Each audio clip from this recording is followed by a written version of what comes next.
Nini kinaendelea kati yako wewe na Zitto Zuberi Kabwe? Tulivyomaliza uchaguzi nilivyotangazwa kuwa mshindi, Zitto hakusaini. Ndio. Umeelewa? Hakusaini na akajaribu kutaka kuandamana. Kwamba hakuridhishwa na matokeo. Yes.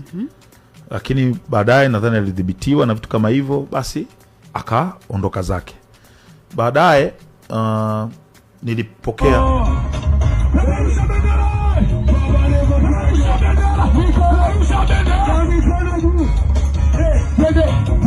ushindi wangu.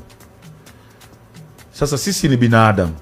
Unajua Adela, sisi ni binadamu. Oscar, kama nilikuwa nashindana na wewe, ndio, alafu wewe nyuma yako alikuwa Adela, ndo mko mnazulula naye sehemu zote na kila kitu, alafu nikakushinda, Adela akaja kufungua kesi kwamba hujamshinda Zitto kihalali, wewe ukajificha kwenye kwenye shamba la mchicha.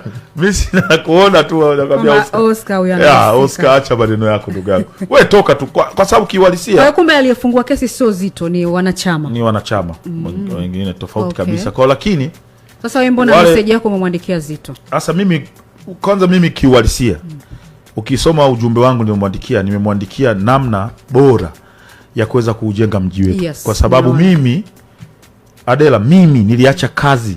Tulikuwa tunafanya kazi mimi na wewe Adela, kwa miradi yayo. Mimi niliacha kazi kwenda kufanya kazi na Zitto Kabwe kuhakikisha anakuwa mbunge wa jimbo la Kigoma mjini, mimi nakuwa diwani. Nimeacha kazi 2015. Nakumbuka. Wakanibeba, sikulipwa chochote. Nikatunga na nyimbo na kila kitu, tukaenda kushambulia.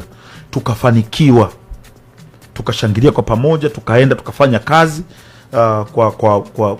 kwenye jimbo letu la Kigoma mjini kwa namna moja au nyingine, tukatimiza majukumu yetu. Sasa inapokuja zamu yangu, sasa ni mimi napewa nafasi sasa na wananchi.